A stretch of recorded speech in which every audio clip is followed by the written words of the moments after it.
Boa noite, gente. Boa noite a todas, a todos. Estamos aqui mais uma vez no quarto dia do Saluf, com a palestra de encerramento da professora Mariana. Eu queria primeiramente agradecer a presença de todos, o pessoal aí no YouTube, a professora por ter gentilmente aceitado o convite.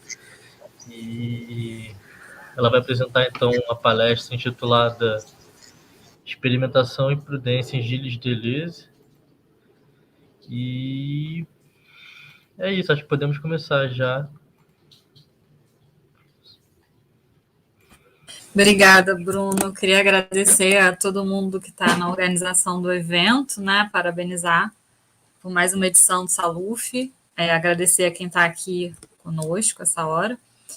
E dizer que é um prazer estar mais uma vez aqui participando do Saluf. Hoje eu vou trazer para vocês uma pesquisa que, de certo modo, está se iniciou esse ano, mas é uma espécie de reinício, né? Uma pesquisa que eu cheguei a iniciar no momento em que eu fazia pós-doutorado na UF, antes de virar professora da casa, e ela foi abandonada, assim, porque, felizmente, eu passei no concurso. Né? Passei no concurso até anterior ao da UF, e depois vim à UF, que eu tinha passado também um concurso aqui.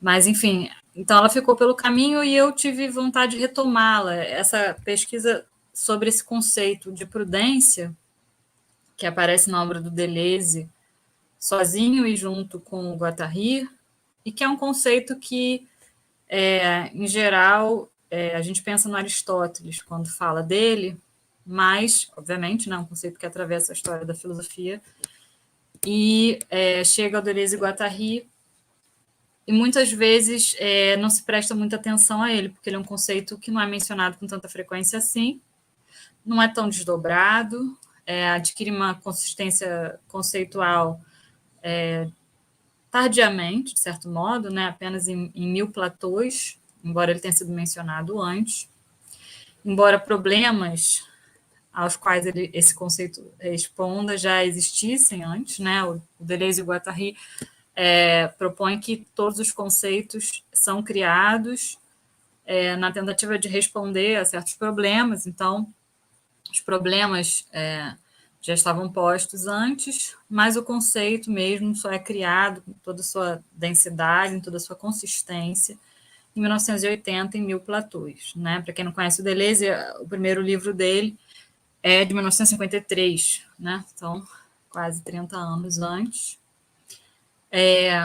Então, essa pesquisa, ela se propõe justamente a tentar compreender melhor esse conceito, né, recolher esses indícios, articulá-los para tentar explicitar que conceito é esse, e, ao mesmo tempo, ela propõe mostrar como esse conceito tem uma inspiração muito mais espinosista do que aristotélica. Embora hajam pontos de aproximação com Aristóteles, nossa hipótese é que o principal aliado e do Guattari na construção desse conceito é o Spinoza. Eu estou titubeando ainda com Deleuze e Guattari, porque esse conceito aparece em obras do Deleuze com o Guattari e em obras do Deleuze sozinho. E eu também não sei se é importante essa coisa de buscar a autoria principal de um ou outro. Estou falando mais do Deleuze, que eu conheço um pouco melhor.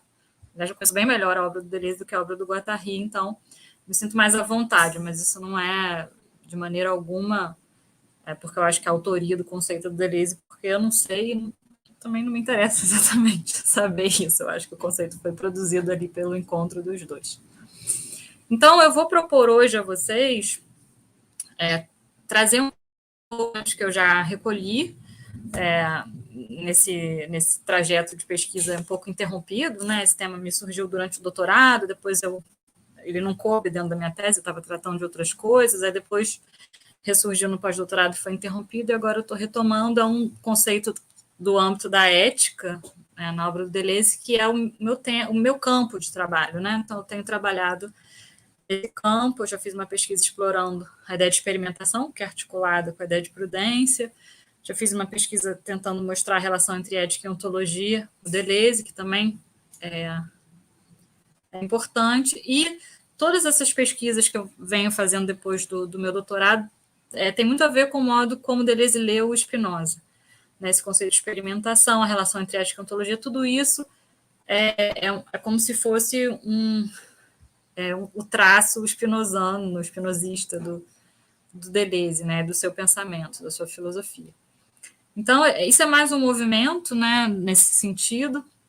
Esse campo de pesquisa é vastíssimo, porque o Deleuze não divide a filosofia em várias disciplinas, né? Você pode ler toda a obra dele do ponto de vista da ética, então e ele escreveu muito, né? Ele tem uma produção vasta, então é um trabalho que eu venho fazendo e ainda pretendo continuar a fazer por muito tempo, que me interessa bastante explicitar essa ética deleuziana e, então, só para citar vocês, nessa pesquisa está dentro desse contexto, né, de explicitação dessa ética deleuziana. Então, mais precisamente, a minha hipótese é que o conceito de prudência adquire a sua consistência conceitual propriamente, né,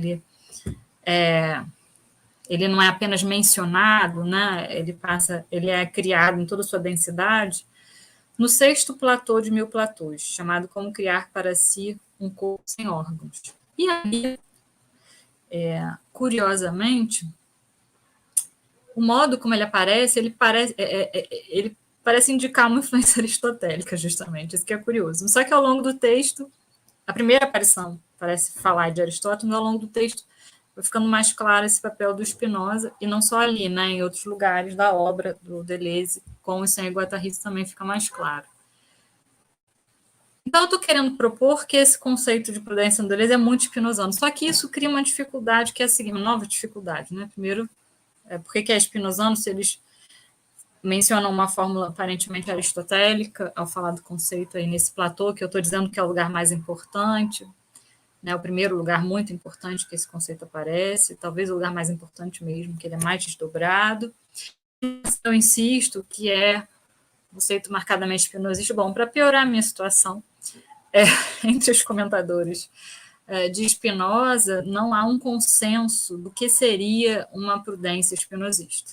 Então, para ficar no exemplo da recepção francesa do Spinoza, né, que é o contexto de produção da filosofia do Deleuze, a gente tem 3 autores que trabalham esse conceito, grandes comentadores franceses do Spinoza, e cada um faz isso de uma maneira diferente. Então, é muito curioso ver, porque a tarefa de perceber os traços espinosistas da prudência deleuziana, ela fica ainda mais complicada, porque não há um consenso sobre o que seria a prudência na obra do próprio Spinoza. Né? Bom, e mesmo assim, eu acho importante fazer essa pesquisa, porque no modo como ela é definida pelo Deleuze e pelo Guattari nesse platô que eu estou comentando, ela aparece como regra imanente à experimentação. E justamente, né, em pesquisas anteriores, a fórmula que eu propus para falar da ética deleuziana é um corpo que avalia e experimenta. Então, a experimentação é um dos 2 eixos principais da ética deleuziana para mim, do modo como eu a leio, e a prudência é justamente a regra imanente à experimentação. Então, ela tem um papel muito importante na ética deleuziana, embora seja pouco desenvolvida, né, esse conceito é pouco desenvolvido na obra do Deleuze. Ele me parece ter um papel fundamental. Então, hoje, o que eu queria trazer para vocês é um pouco esse movimento de colocação do problema, né, dessa investigação que eu estou tentando trazer, ainda num início, que é um reinício, né, e com essas dificuldades que eu estou explicitando. Então, o meu objetivo é mapear os indícios espinosistas do conceito deleuziano de prudência, para aprofundar a compreensão desse conceito, né, e tentar perceber o papel do Spinoza aí.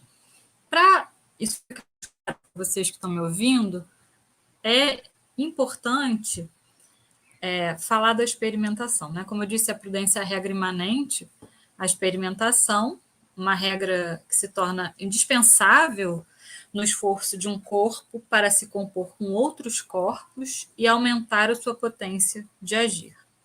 E esse esforço de composição é justamente o que o Deleuze e o Guattari denominam desejo, né? Ou experimentação desejante. Então, falar em experimentação é uma maneira de falar do desejo na obra desses autores. Quando o Deleuze e o Guattari se utilizam da terminologia que atravessa todo o Mil Platões, eles também caracterizam o desejo como agenciamento.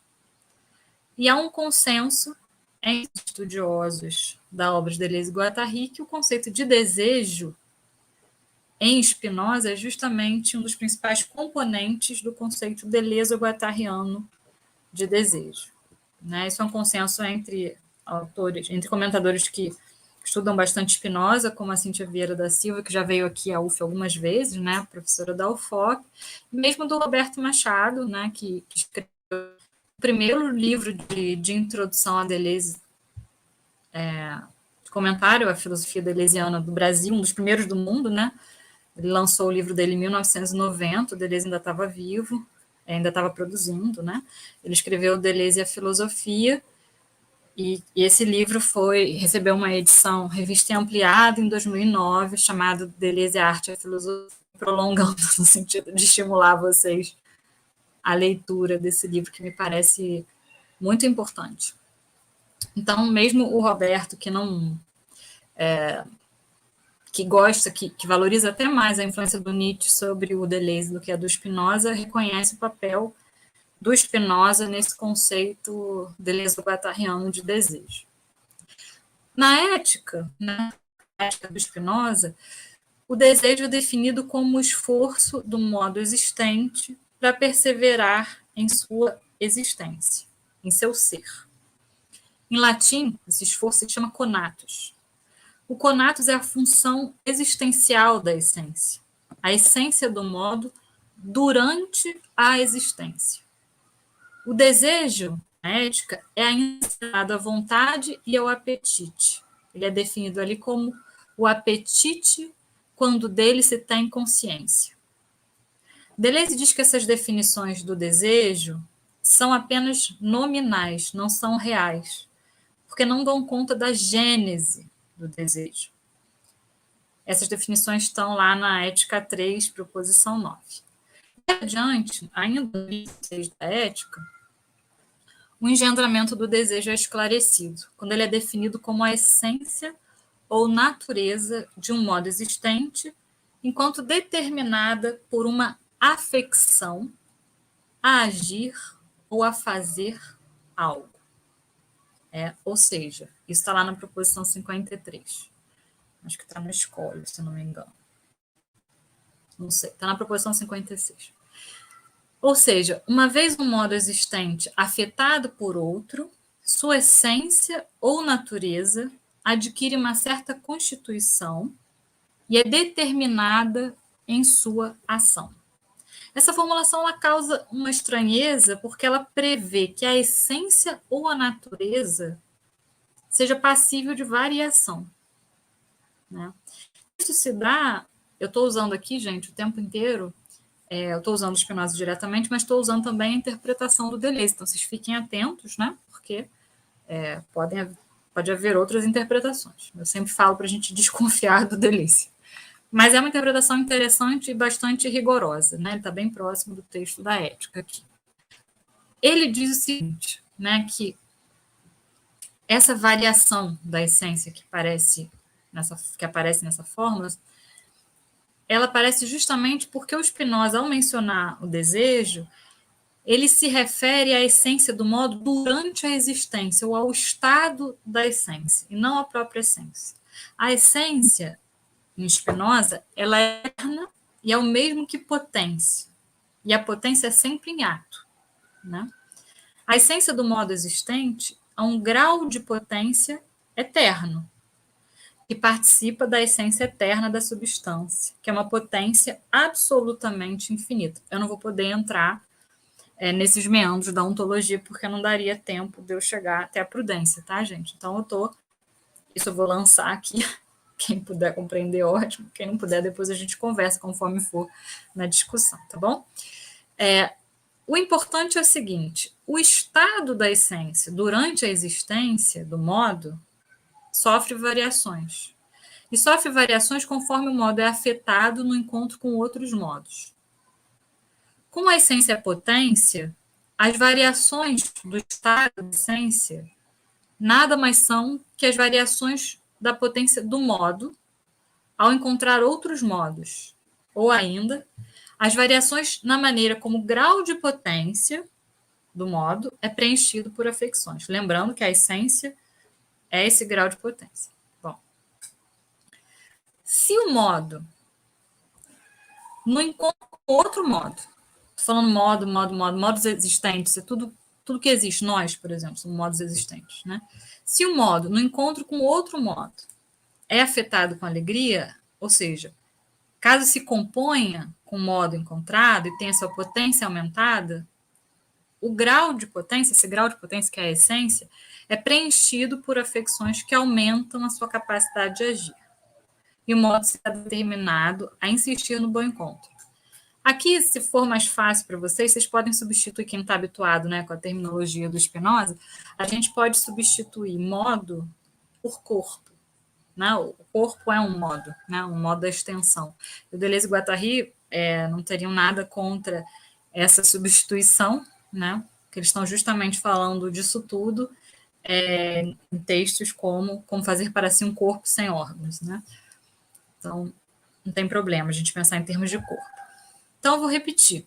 Se o modo no encontro com outro modo é afetado com alegria, ou seja, caso se componha com o modo encontrado e tenha a sua potência aumentada, o seu grau de potência é preenchido por afecções que aumentam a capacidade de agir.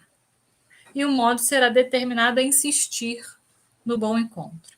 Se, ao contrário, o modo é afetado com tristeza, é decomposto parcialmente e vê sua potência diminuída, o seu grau de potência é preenchido por afecções que diminuem sua capacidade de agir.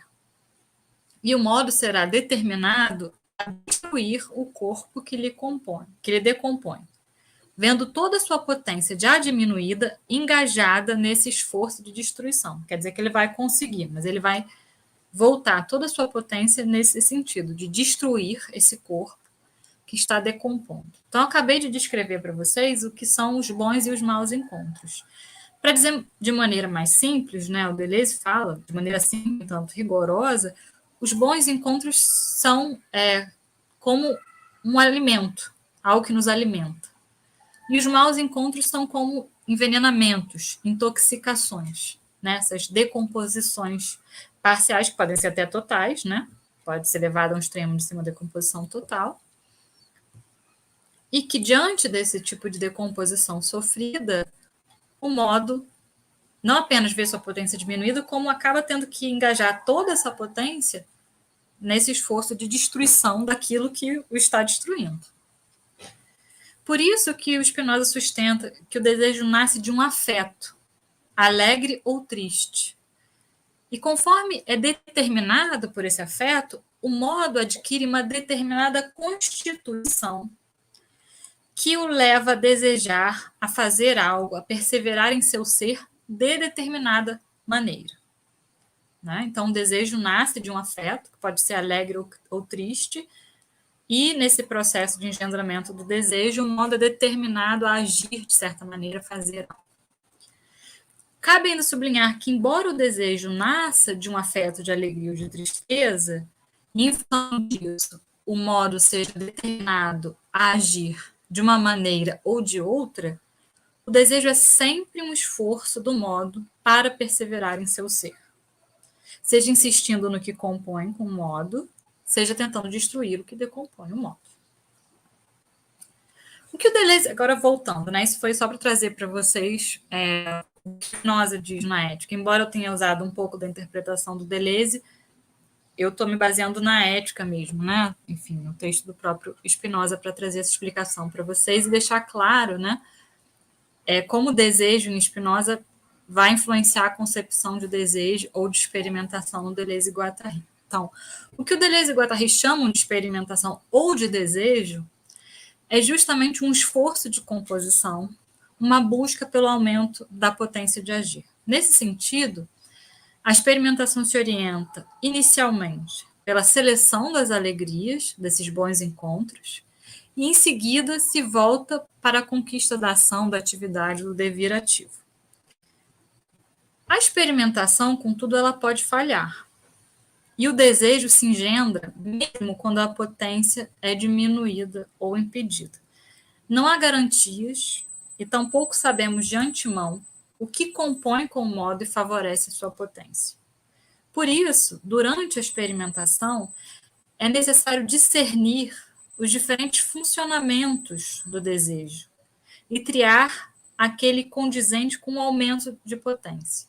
E aí está a tarefa da prudência como regra imanente à experimentação, com uma avaliação imanente do desejo, que contribui para a construção de um desejo consistente que aumente a potência de agir do modo.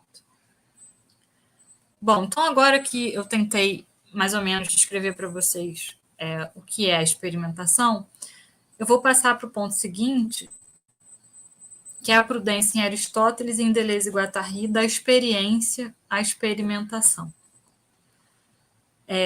Deleuze e Guattari sublinham os perigos envolvidos na experimentação, nesse platô, o que é como fazer para si um corpo sem órgãos. E também enunciam o papel da prudência como dose dos riscos e regra imanente. Se não há regra transcendente, a experimentação ética que possa garantir seu sucesso, conta-se com uma regra imanente que opera o mapeamento dos pontos de referência e traça coordenadas. Se não se sabe de antemão se a experimentação vai levar a uma composição ou uma decomposição das relações características dos corpos, pode-se ao menos dosar seus riscos. Eu não expliquei isso, né, porque, enfim, isso é uma longa história, né, relações características dos corpos. A gente está aqui em plena pequena física spinozana, né, isso está no livro 2 da Ética, a partir entre a proposição 13 e a proposição 14, tem a chamada pequena física, e ali o corpo é justamente definido por essas relações características de movimento e repouso, velocidades e lentidões, relações ou proporções. Né? A ideia é que o corpo se caracteriza mais por um certo ritmo do que por qualquer substância. Né? Ele é um ritmo, né? É disso que se trata. E os corpos se compõem ou se decompõem segundo esses ritmos se compõem ou se decompõem. Tá? Então, feito esse esclarecimento, vou continuar. Em sua primeira aparição em Mil Platôs, a prudência é um alerta aos perigos da experimentação. Os autores dizem: você agiu com a prudência necessária? Não digo a sabedoria, mas a prudência como dose. Fecha a citação. Aristóteles é o primeiro filósofo a destacar o tema da prudência, frônesis. Em Ética e Ômaco, a distingue da sabedoria e a compreende como boa medida. Obank, em A Prudência em Aristóteles, sublinha essa distinção entre a sabedoria divina transcendente e a prudência humana imanente, saber oportuno e eficaz do homem e para o homem que serve para guiar a ação humana. O objeto da sabedoria é o bem em si, o objeto da prudência é o bem do homem. A sabedoria concerne o necessário, ignora o devir e tudo que nasce perece, sendo tão imutável quanto seu objeto, ao passo que a prudência diz respeito ao contingente e varia segundo os indivíduos e as circunstâncias. Tal concepção da prudência convém a Deleuze e Guattari em seus aspectos imanente e variável, graças à sua relação com o devir e o espaço no qual se faz a ação humana, um meio que escapa da ordem e do caos chamado mundo sublunar. Contudo, o mundo sublunar e o tempo do devir se subordinam e tendem a uma ordem superior, remetem à sabedoria divina mais elevada, sendo a prudência de versão piorada dessa sabedoria, de substituto imperfeito que serve para compensar o homem, orientando a sua ação, de acordo com a chance e o risco que estão implicados nela. Por isso, Obank insere a prudência em Aristóteles no quadro de um humanismo trágico, deixando de lado uma citação de Ética Nicômaco, em que Aristóteles admite que certos animais podem ser considerados prudentes. Evidentemente, Deleuze e Guattari descartam o correlato divino da prudência aristotélica, a libertam do horizonte do transcendente e fazem dela a única regra. Não compartilham da leitura humanista de Obank, estando mais inclinados a conciliar a prudência, assim como outros aspectos da experimentação, com comportamentos animais descritos pela etologia. Isso eles fazem no Spinoza Filosofia Prática, de 81, que é o segundo livro de Deleuze. Na verdade, o Deleuze faz isso lá, e eles fazem em outros momentos também do Mil Platôs. É o segundo livro dele sobre Spinoza. Além disso, Obank põe em evidência a cisão aristotélica no seio da teoria e a consequente definição da prudência como virtude intelectual da parte deliberativa ou opinativa da razão, que se opõe à parte científica, numa divisão da razão entre a prudência razoável e uma ciência racional. Para Deleuze e Guattari, ao contrário, não há nada de teórico na prudência. Ela é totalmente prática, o que se torna manifesto na expressão prudência prática experimental. Enfim, a prudência é uma questão de experimentação e não de experiência, como seria o caso para Aristóteles, que a associa à velhice. Dosar, medir, mas não como um matemático, cuja exatidão é incompatível com o mundo sublunar. A prudência aristotélica é o cálculo do homem prevenido, o oposto das demonstrações do matemático. Serve para medir aproximadamente, buscar um ótimo, uma maneira de obter o melhor possível nas circunstâncias dadas. Aristóteles recusa uma essência da prudência, dando preferência a uma tipologia. A prudência concerne a regra da ação e remete à justeza dos critérios, estando a regra sempre encarnada no próprio tipo prudente. Algo similar ao Guattari, que retomam o cálculo aproximado do prudente aristotélico e aderem a uma tipologia. Contudo, substituem o tipo aristotélico, o retórico, o político, pelo cartógrafo, que traça as coordenadas de um mapa. E sua tipologia é nietzschiana, calcada na singularidade, não cabendo tomar o tipo prudente como medida exemplar. Cada um, ou cada uma, deve encontrar em si, e a cada novo arranjo de forças, sua própria prudência, ou, nos termos de Mil Platôs, a regra imanente à experimentação. Então, nesse último item, eu estava tentando mostrar para vocês por que essa formação inicial, né, não a sabedoria, a prudência, é uma questão esotérica, e em que medida eles se aproximam Deleuze e Guattari e se distanciam do Aristóteles, né, que é o autor a quem tradicionalmente a gente se refere, né, quando fala de prudência, embora existam muitos outros, ele foi um autor muito importante na inserção desse conceito na história da filosofia ocidental. Né? Bom, a prudência em Spinoza e em Deleuze, uma sabedoria. Então, agora eu vou tentar lançar alguns aspectos dessa prudência em Deleuze que eu percebo como spinozana. Né? Em Spinoza Filosofia Prática, segundo livro que o Deleuze escreve sobre Spinoza, o Deleuze assimila a prudência a uma sabedoria spinozista. Tem uma citação que é: ninguém sabe antecipadamente os afetos de que é capaz, é uma longa história de experimentação, uma demorada prudência, uma sabedoria spinozista. Para Spinoza, o sábio e o prudente podem talvez ser ditos o mesmo, pois a busca do conhecimento à luz natural é inseparável pela liberdade. Curiosamente, Deleuze parece conciliar duas linhagens filosóficas do tratamento da prudência, que a princípio são divergentes. Uma que é a linhagem aristotélica tomista e a outra é a maquiaveliana espinosista.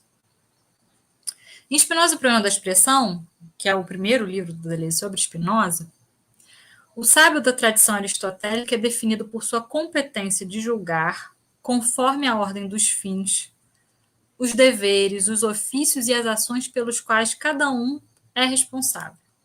Enquanto que a sabedoria espinosista pode ser alcançada por quem quer que se engaje na experimentação do que se compõe com seu corpo e lhe traz alegria. A ordem transcendente dos fins e os deveres que dela decorrem são substituídos por uma física imanente dos corpos, cujas relações características se compõem ou se decompõem, produzindo respectivamente alegria ou tristeza, sem que uma origem ou um fim sejam visados. Cada corpo é definido, nesse contexto, segundo duas coordenadas que compõem o mapa. Longitudinalmente, pela relação característica de repouso e movimento, velocidades e lentidões entre as suas partículas constituintes, e aí tem que ficar claro que o mais importante são essas relações, e não as partículas, é esse ritmo, né, que eu tinha mencionado. E, além disso, o corpo também é definido pela sua latitude, pelo poder de afetar outros corpos e ser afetado por eles, pela sua capacidade de afetos com um limiar máximo e um limiar mínimo. O sábio espinosista, ou o prudente, nessa física imanente dos corpos, é aquele que experimenta, ou seja, que não se deixa dominar completamente pelo acaso dos encontros, mas que tenta organizá-los, procurando os corpos cujas relações características se combinam com as suas.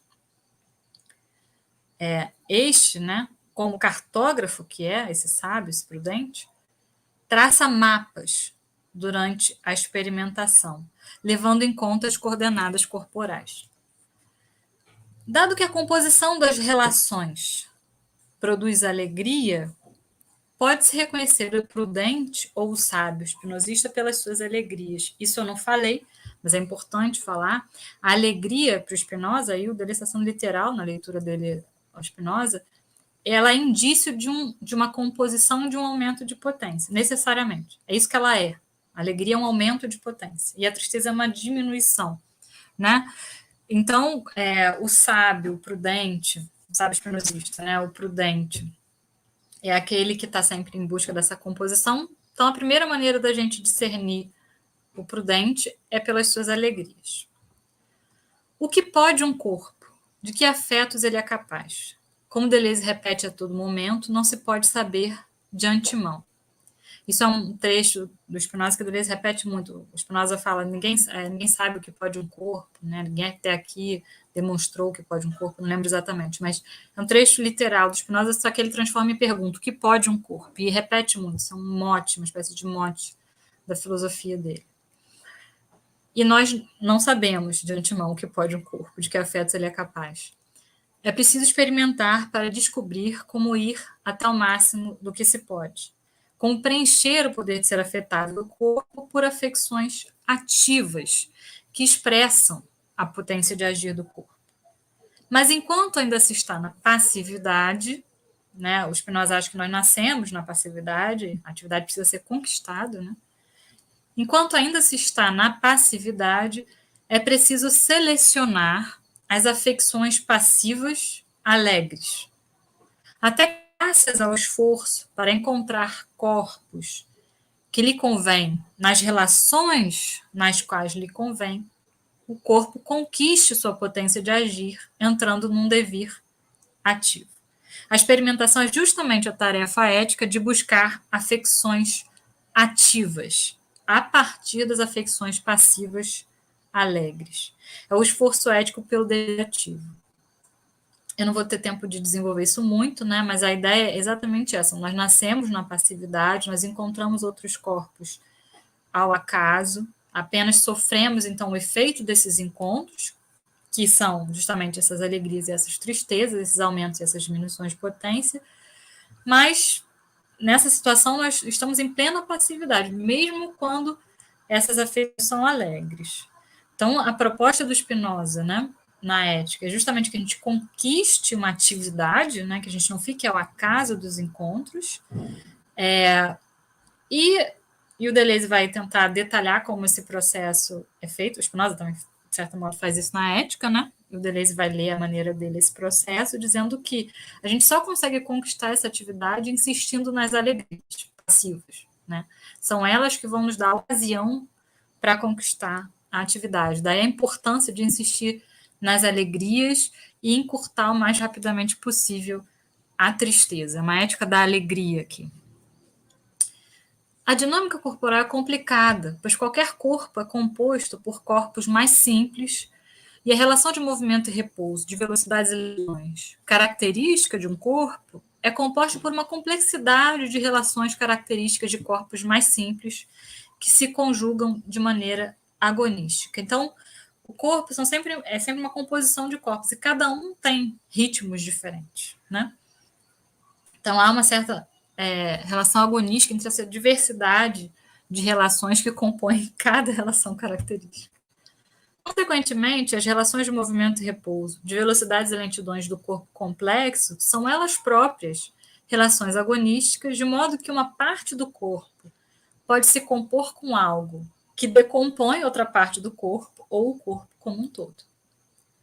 Laurent Bove, que é um dos comentadores de Spinoza franceses, que traz a concepção de prudência no Spinoza que eu considero mais interessante, deriva disso que eu acabei de falar, né, dessa relação agonística, dessas relações agonísticas, o estatuto ontológico da prudência em Spinoza, já que a prudência é um modo intrínseco e próprio de existir e de operar de cada corpo. E o Laurent Bove chama a prudência de dinâmica complexa da prudência dos corpos. Não, desculpa. Ele chama de dinâmica complexa da prudência dos corpos a tarefa de afirmar a potência do corpo, apesar da ligação agonística entre as partes corporais e a despeito da imposição por outros corpos de suas próprias prudências, ou seja, de suas próprias capacidades de afirmar suas potências. Deleuze, por sua vez, compreende a prudência como regra imanente a um esforço prático de composição das relações, isto é, a experimentação. E a experimentação se definindo como busca pela alegria e pelas noções comuns. A prudência, assim, se orienta para o devir ativo dos corpos no campo da ética e para o seu devir expressivo no âmbito da analogia. A temática da potência articula ética e ontologia no âmbito da obra de Deleuze. É importante dizer também que o Laurent Bove tem uma leitura posterior à leitura deleuziana e ele é influenciado pelo Deleuze. Não que a proposta dele, a tese dele é original. O Deleuze não disse, né, o que ele está trazendo, mas ele é influenciado pelo Deleuze. Então, existe uma compatibilidade entre a leitura que ele faz e esses indícios, né, deixados pelo Deleuze. O Deleuze não tem exatamente uma tese sobre a prudência em Spinoza, são indícios que precisam ser, essa é a minha proposta, né, precisam ser recolhidos e articulados, né, para deixar mais claro o que seria esse conceito. Aí e a sua marca spinozana. Então, sendo assim, os perigos na experimentação ética não são exclusivamente os perigos de um fracasso da ação, mas compreendem um risco de diminuição da potência de agir do corpo, e mesmo do fim da existência, da morte. Dessa maneira, a experimentação ética deve sempre contar com sua regra imanente, capaz de fazer frente aos eventuais perigos. A prudência necessária, a arte das doses e o perigo à overdose, né, que é uma citação do Mille Plateaux, do Deleuze e Guattari. Bom, então agora eu queria trazer para vocês, acho que é o último momento da minha apresentação, pelo horário, então não vou conseguir chegar no dissenso entre comentadores, vai ficar para uma próxima. Agora eu vou tentar trazer para vocês como funciona essa regra imanente à experimentação na obra do Deleuze e do Guattari. A prudência, como regra imanente à experimentação ética, não tem nada a ver com uma lei transcendente, com uma regra de dever referida a um fim visado. Ela é uma norma de poder, uma norma de vida, que concerne a potência de agir do corpo, aos limiares mínimo e máximo de sua capacidade efetiva. aquém ou além dos quais a relação característica é destruída e o corpo cessa de existir. A medida da prudência serve ao esforço para evitar que estes limiares sejam atingidos, para mantê-los a uma distância aproximadamente segura. Mais precisamente, a dose dos riscos não é uma questão de limiar, pois isso já seria muito perigoso, já se estaria próximo demais da morte. É uma questão de limite. A distinção entre limite e limiar, muito útil para a compreensão do modo de funcionamento da regra de prudência, ela nem sempre é claramente observável na obra de Deleuze. Aparece, no entanto, em Mil Platôs, justamente, um outro ponto do texto, e também em B de bebida, no abecedário. Né? O abecedário é uma longa entrevista que o Deleuze dá a Claire Parnet, em que ela propõe temas seguindo a ordem alfabética, né, temas da filosofia dele, e ele discorre meio que livremente sobre os temas. Claro que não é tão livremente assim, está retomando elementos da filosofia dele. E lá no B,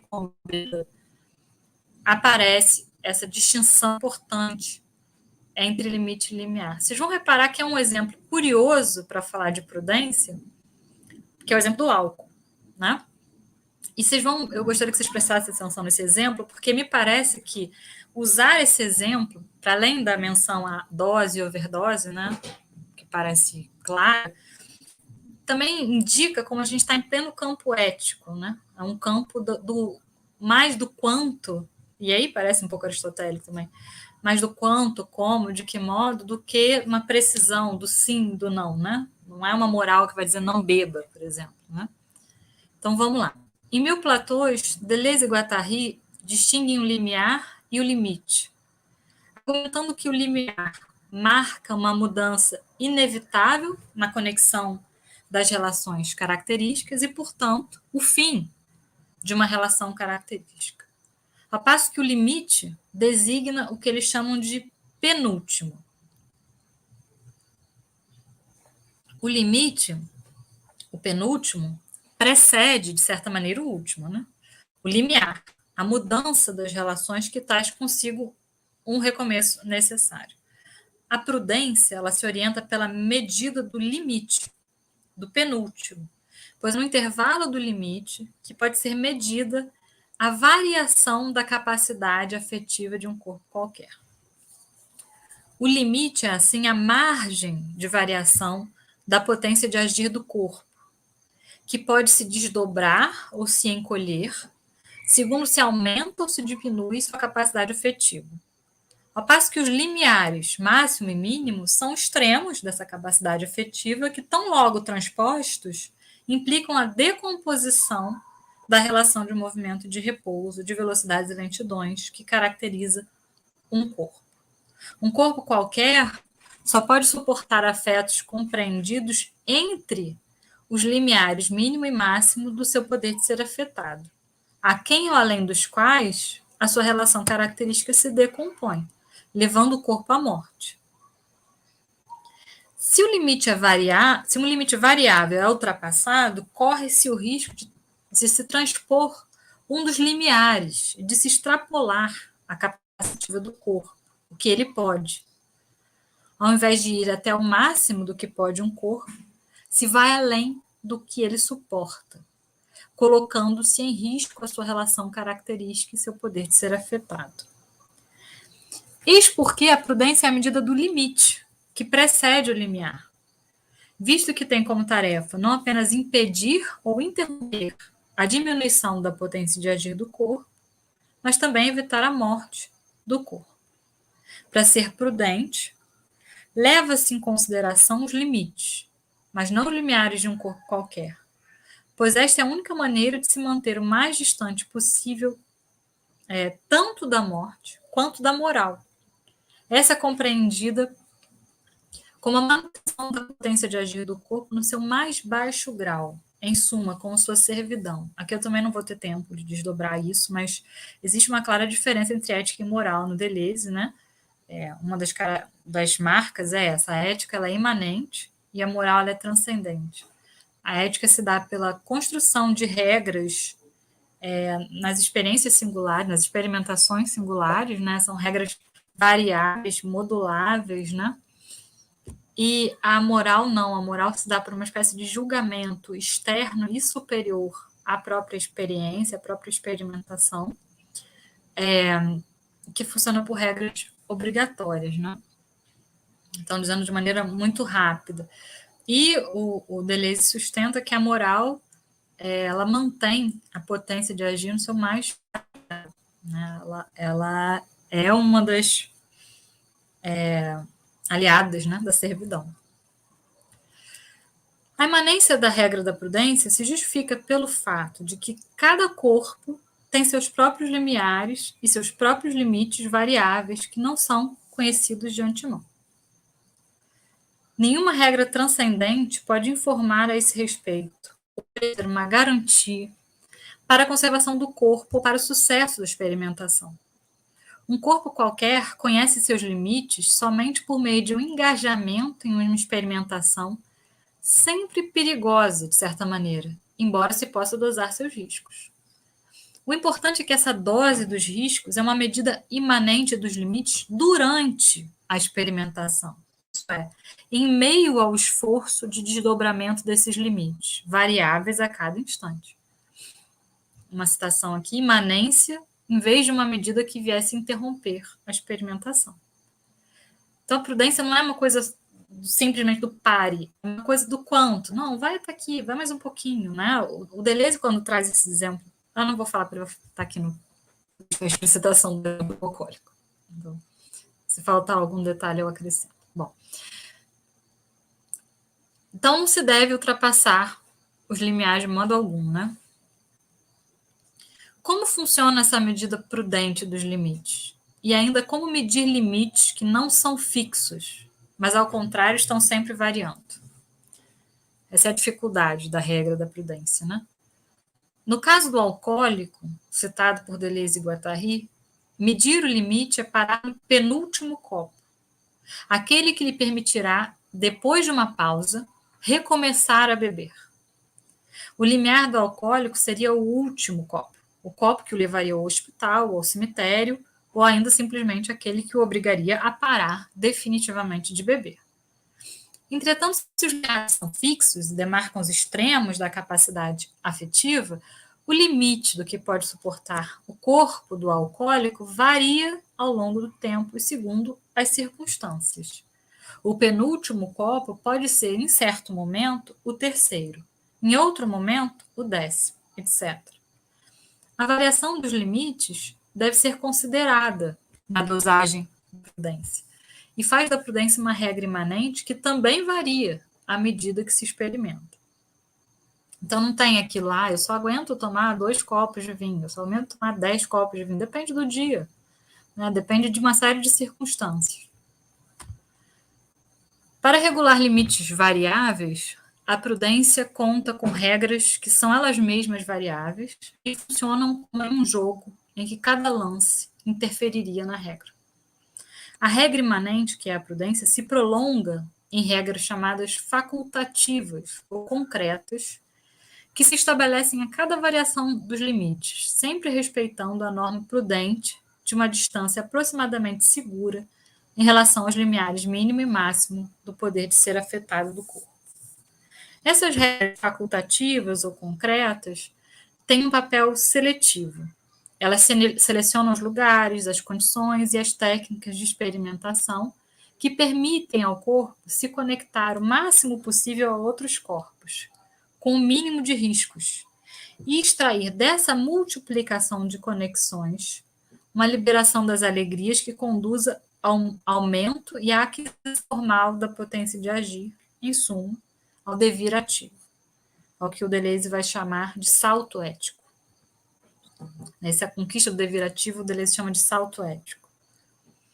É segundo essas regras concretas de uma prudência extrema que um mapa da experimentação é traçado pelo prudente, cujo tipo eleito por Deleuze e Guattari é o cartógrafo, como eu já disse. Eu acho que eu vou parar por aqui, que já são 8h20, a gente começou nas 7h30, teria o item dos comentadores do Spinoza, mas não acho que não atrapalha tanto, né? Acho que a gente já pode, de repente, conversar sobre isso que eu trouxe para vocês, essa ideia de prudência.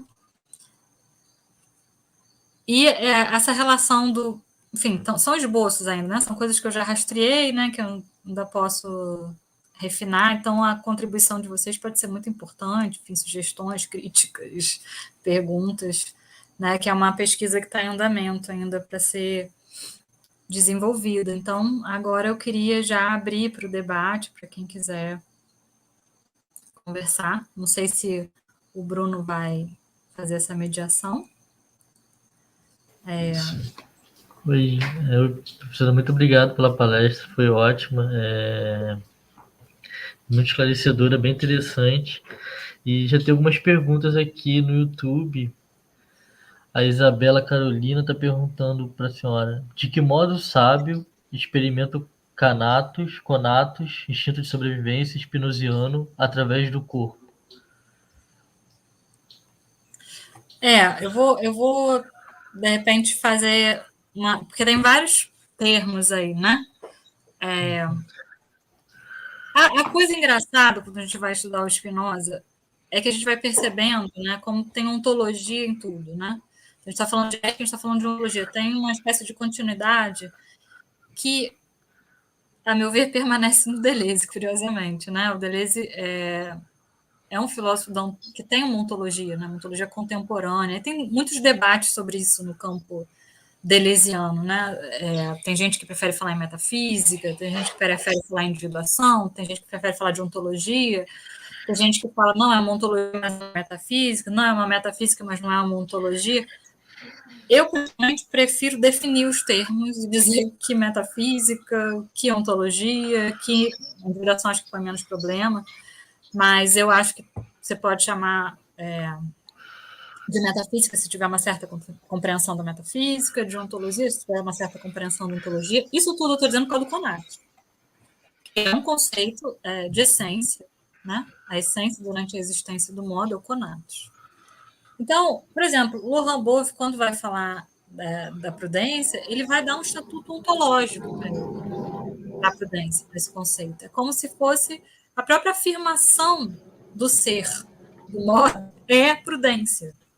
É muito interessante, ele faz uma leitura que eu acho muito interessante do Spinoza, né? Ele não está falando do Deleuze. Eu até acho que tem influência do Deleuze. Olha, ele já veio à UF, né, há alguns anos atrás. Eu até fui tradutora de algumas conferências dele já, tradutora consecutiva, né?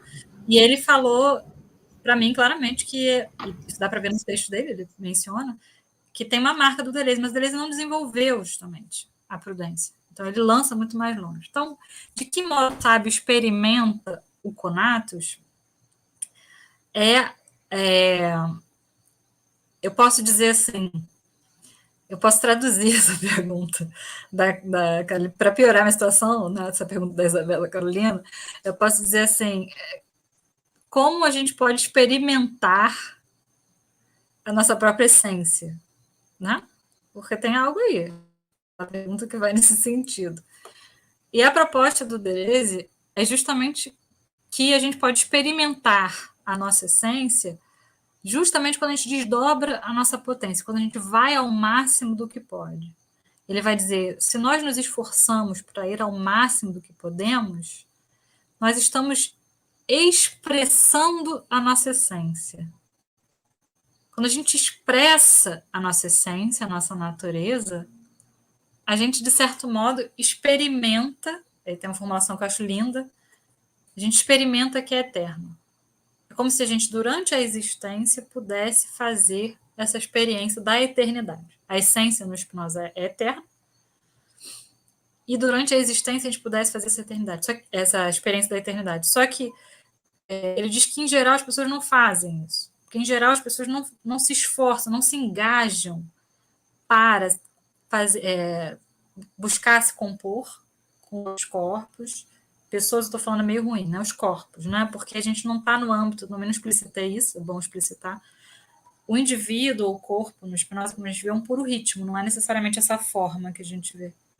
são posições de corpos, quaisquer. A gente pode falar de um corpo social. A natureza inteira é um corpo para o Spinoza. Então, a experimentação tem a ver com um esforço de composição de corpos, né? Que faz com que potencialmente e possa eventualmente ir ao máximo dela, né? Como se a gente pudesse preencher esse grau de potência com atividade, né? Ações ativas.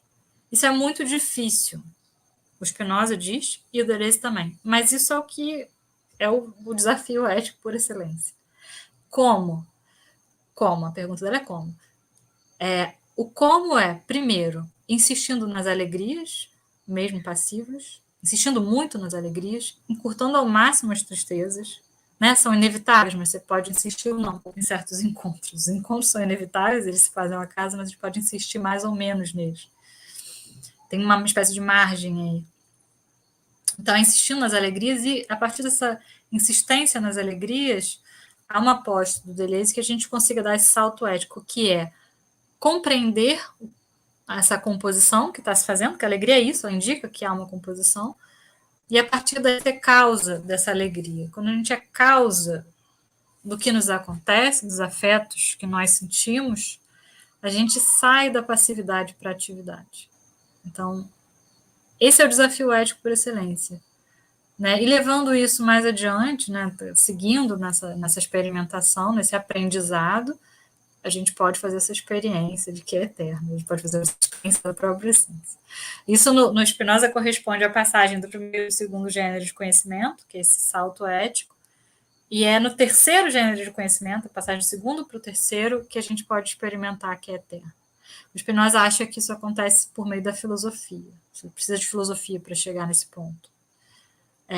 Porque é o conhecimento das próprias essências, no Spinoza, o terceiro gênero. E no Deleuze, ele acha que a criação nos dá isso. Ele não restringe ao âmbito da filosofia. Ele diz qualquer criação. E para o Deleuze, criação é igual a pensamento, e as ciências criam, as artes criam, as filosofias criam. Então, é como se fosse um convite, a gente ir ao máximo do que pode, a gente sempre se esforçar para criar algo, né? É um convite à criação também. Assim, Isabela, eu tentei mais ou menos responder a sua pergunta, né? Claro que foi meio breve, mas todo o caminho da ética do Spinoza e da leitura que ele faz da ética é esse mesmo, né? Para responder isso, como? Não apenas o sábio já está meio caminho andado, né? O sábio prudente, né? Aquele que está conseguindo usar a regra da prudência. Tem todo um esforço de cada um de nós nesse sentido. Enfim. Mas vamos continuar a conversar com o tempo aí.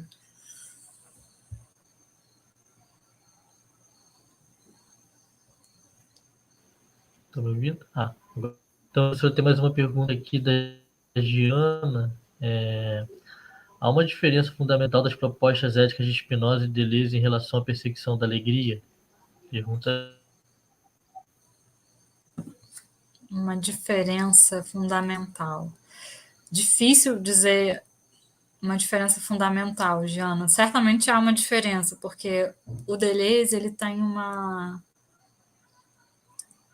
definição sobre a própria filosofia dele que é muito curiosa, numa entrevista em que ele diz assim: tudo tendia a uma grande identidade Spinoza-Nietzsche. Então, eu vou dizer assim, diferença fundamental, não sei, porque eu acho que a alegria no Deleuze é muito marcada pelo Spinoza mesmo, mas tem o Nietzsche. Quer dizer, tem algo desse elemento trágico do Nietzsche, né, que está muito forte no Deleuze. O Spinoza é uma marca importantíssima no Deleuze, mas o Spinoza tem um aspecto racional que o Deleuze tempera um pouco com esse elemento trágico nietzschiano, eu acho. Tem uma espécie de marca do amor fati nietzschiano muito forte na filosofia do Deleuze, que faz com que ele não seja, né, exclusivamente nem nietzschiano nem spinozista. Então, há uma diferença fundamental entre Spinoza e Deleuze em relação à perseguição da alegria? Não diria que há uma diferença fundamental, no sentido de que a alegria continua sendo o horizonte ético, tanto de um quanto de outro. Não há como negar isso. Eu só não sei se os caminhos de cada um idênticos não são, quer dizer, eles fazem caminhos um pouco diferentes. Eu acho que tem esse elemento trágico do Nietzsche que marca um pouco a alegria no Deleuze, né? Uma alegria, em certo sentido, trágica, né? Não tem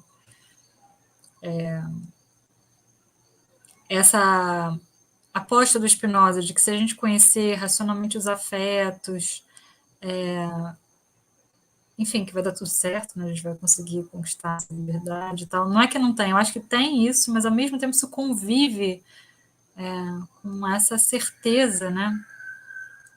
De que, enfim, tem algo além disso, que é você poder, por meio da afirmação do que acontece, seja o que for, mesmo que seja uma afirmação de algo horroroso, né? Não é afirmação no sentido de, né, a gente sabe, estou explicitando, não é para você, né, Jana, para todo mundo, quem quiser que esteja ouvindo. Não é uma afirmação no sentido de, que legal, é tipo, mesmo diante da coisa mais horrorosa, se você conseguir afirmar o que aconteceu, por que aconteceu, porque foi o que aconteceu, esse processo de afirmação transforma tudo, né? Então você tem uma possibilidade de transmutar uma tristeza em alegria. Esse elemento trágico não é muito presente no Spinoza, né? Não que ele seja um otimista ingênuo de modo algum, tá? Mas é um racionalista, enfim, que o caminho dele é pela compreensão racional dos afetos, do modo como eles se encadeiam, né? Essa proposta de compreender os afetos com planos e linhas, né? Que nem a gente tem uma compreensão matemática, geométrica das coisas, a gente poderia ter dos afetos, né? Os afetos como objetos naturais, né? De investigação, né? Nós somos parte da natureza, o modo como os nossos afetos se encadeiam também responde a uma causalidade que não tem nada a ver com uma causa final. Então, tem um aspecto racional no Spinoza que é temperado no Deleuze por esse elemento trágico do Nietzsche, que faz com que seja importante, não é que o Deleuze dispense esse esforço de composição, né, essa tentativa de escapar ao acaso dos encontros, mas o Deleuze sabe, não é só disso que quer dizer, ele junta a isso esse elemento de você poder, a partir de uma afirmação, transmutar, selecionar algo, mesmo no mau encontro, que permita a afirmação da vida. Né? Porque não é uma afirmação que afirma tudo. Você afirma até tudo, mas em algum momento você afirma algo desse tudo. Você afirma. Tem uma seleção na afirmação que faz com que você consiga ter uma alegria diante da vida, né? Claro que isso leva tempo, não é uma coisa imediata, quando você é uma tragédia, eu estou alegre, mas a capacidade de afirmar o amor fati é fundamental para você conseguir também ter alegria diante da vida. Não basta você tentar organizar os encontros ou compreender racionalmente os afetos, isso não dá conta. E também ter uma maneira de lidar com o que acontece. E aí, às vezes, o que acontece é horroroso. Aí eu acho que entra o Nietzsche um pouco com o amor fati, essa afirmação do que acontece como capacidade de transmutar a dor, né, o sofrimento em alegria, né? Então, não sei se te respondi com muita precisão, Jean, porque eu mesmo nunca tinha... Obrigada pela pergunta. Pensar sobre isso de uma maneira que eu nunca tinha pensado. Eu acho que é por aí mesmo. A questão da afirmação se somando à alegria no Spinoza, ver uma alegria trágica do Nietzsche junto com essa alegria espinosista, né, desse esforço de composição, né, de organização dos encontros. Acho que tem os dois no Deleuze. Então, não sei se é uma diferença fundamental, né? Não deixa de ser, mas não estalo do Spinoza, mas mais no sentido de aproximar o Spinoza do Nietzsche, eu responderia assim. Obrigada pela pergunta, adorei. Muito bom, muito bom. Professora, a Isabela está aqui agradecendo a sua resposta, falando: excelente professora, muito obrigada, sou eterno, como nunca estranho, é um dos meus objetivos da pesquisa em Russell, sua resposta me ajudou demais, gratidão. Eu queria comentar, só com permite, Bruno, que a Cíntia está aqui, eu nem tinha visto. Acho que a Cíntia estava Ah, aqui, tá. pelo menos às 7h30 ela estava.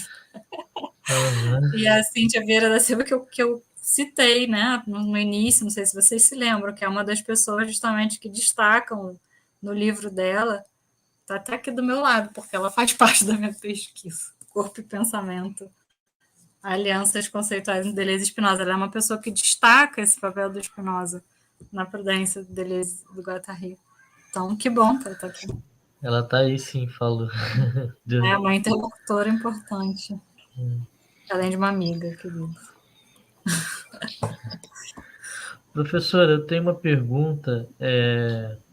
Eu estou longe de dominar o vocabulário nem o deleuziano nem o spinoziano, mas pelo que eu peguei um pouco assim da palestra da senhora, minha pergunta seria se a frênesis ela é um conceito ontológico, não sei, qual seria a diferença do sábio para o não sábio? A frênesis seria meramente quantitativa?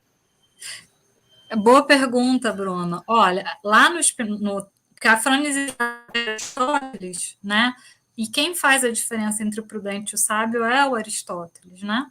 É o Aristóteles que faz isso de maneira muito marcada no Ética Nicômaco, e esse é um aspecto que o Obank sublinha bastante, né? Enfim, mas está no próprio Aristóteles, e é justamente como aparece a primeira menção à prudência lá no que fazer parecer um corpo sem órgãos, eles marcam a diferença, né? Não a sabedoria, a prudência. Então, parece uma indicação do Aristóteles, talvez seja mesmo, acho que é. E do Obank, que tem esse livro que é importante, Prudência em Aristóteles, que é conhecido deles certamente. E então parece que tem, e tem. Eu até trouxe um pouco na conferência que não é que não tenha, né, uma conversa com Aristóteles, tem, eu acho que tem. Só que o Aristóteles tem formulações que não são muito compatíveis com as formulações do Deleuze e do Guattari, muito menos com as do Spinoza. Tanto que esses outros comentadores do Spinoza que vão tentar extrair uma prudência, um deles é o Alexandre Matterhorn, que é um excelente comentador do Spinoza, tem um texto curtinho em que ele tenta ver, será que teria, deixa isso, haverá ou há uma prudência em Spinoza? E ele tem que fazer uma ginástica, porque ele tem como referência a prudência do Aristóteles, e o Aristóteles pressupõe a finalidade, a contingência, são coisas que o Spinoza absolutamente não admite. Para o Spinoza, não tem finalidade, não existe finalidade, finalidade é o preconceito que está na base de todo tipo de preconceito e superstição, e não há. No Spinoza tudo é necessário, é um encadeamento necessário em tudo na natureza. Então ele faz uma ginástica. Então, por isso que eu falei, né, são tradições opostas da prudência. A tradição aristotélica tomista e a tradição maquiaveliana espinosista. No entanto, quando a gente fala de Deleuze e Guattari, parece que eles estão costurando elementos dessas duas tradições, o que não causa nenhuma estranheza para quem conhece o procedimento filosófico do Deleuze, que, como o Roberto Machado, que eu já mencionei hoje, defende, é uma colagem que faz com que ele extraia conceitos das filosofias, dos sistemas filosóficos, sem nenhum pudor, tirando do sistema em geral e pegando só o pedacinho que interessa a ele, né? Fazendo uma costura com outra coisa. Mas então, no Aristóteles existe uma grande diferença entre o sábio, né, que está voltado à ciência, né, o saber perfeito e tal, e o prudente, que é um homem, que é o próprio homem, né? A prudência está encarnada, não é que exista a prudência, não tem uma ideia de prudência. A prudência está encarnada no prudente, e ele tem um saber aproximativo. É um saber que diz respeito ao bem do homem para o homem. É como se fosse o que o homem tem para agir. É um saber imperfeito, é no campo das imprecisões. O Aristóteles, quando fala da ética, chama muita atenção para isso. Não faz sentido a gente esperar uma precisão num campo que é de imprecisões, que é o campo da ação humana. Então, a prudência está aí. E a sabedoria não. A sabedoria está no campo da precisão, né? Do saber perfeito, do conhecimento perfeito, da ciência. Né? Então, eu acho que é essa a diferença. No Spinoza, essa diferença se dissolve, entendeu, Bruno? Inteiramente. Não tem. É justamente no Spinoza, o prudente e o sábio passam a ser o mesmo. Mesmo porque o Spinoza não faz essa distinção de um campo da ação humana, no Aristóteles assim, né? O campo da ação humana é regido pela finalidade, né? Pela causa final, né? o campo é regido pela causa eficiente, por exemplo, né? Usando de maneira muito simplista, mas enfim, meio rápido. Para o Spinoza não tem isso, não tem causa final. É tudo regido pelas causas eficientes. Então não faz sentido separar dois campos também, né? Então também não faz sentido separar a sabedoria para o que diz respeito à natureza e suas causas naturais, eficientes, e por outro lado a prudência, causas finais que orientam a ação humana.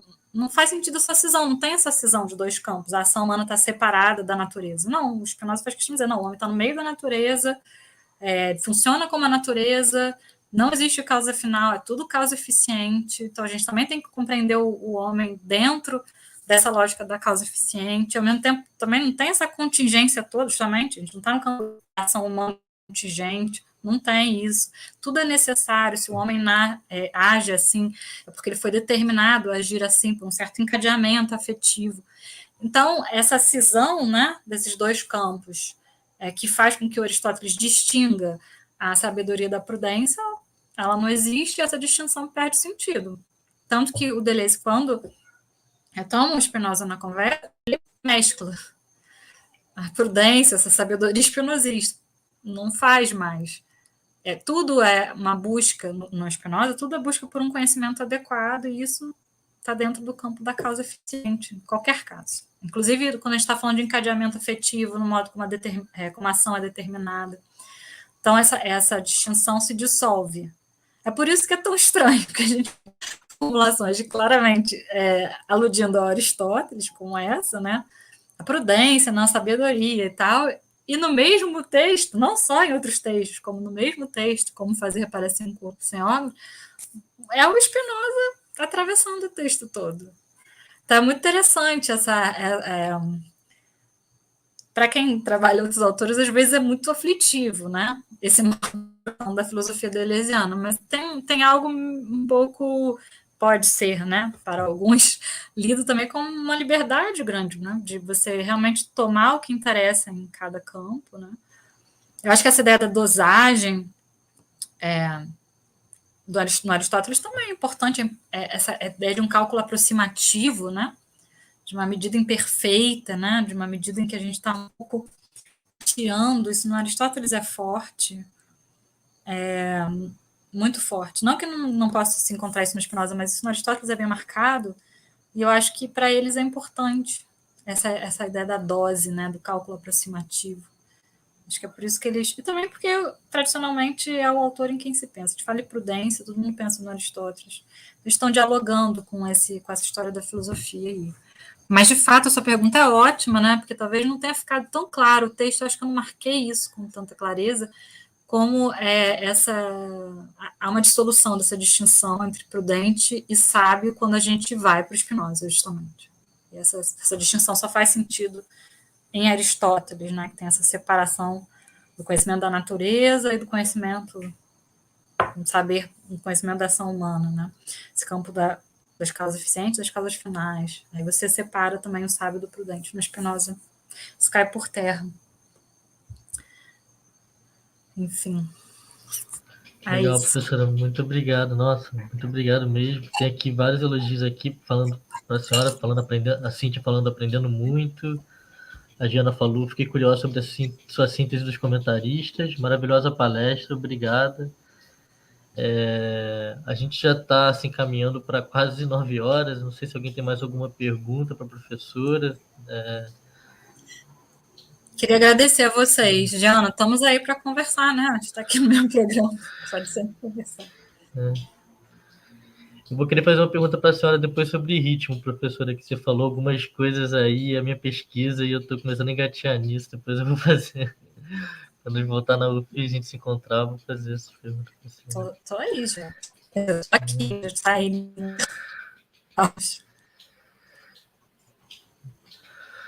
Mas então, eu vou declarar encerrada a mesa. Queria agradecer novamente ao professor a presença, a excelente palestra. Agradecer ao pessoal do YouTube por estar com a gente até agora. E agradecer ao Ednei da TI pelo auxílio.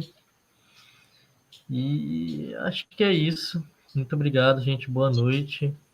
Eu queria agradecer a vocês também pela companhia até esse horário, ao Bruno pela condução, ao Ednei aí pelo suporte, e a vocês todos, e a minha querida amiga professora Cintia Vieira da Silva do Foco.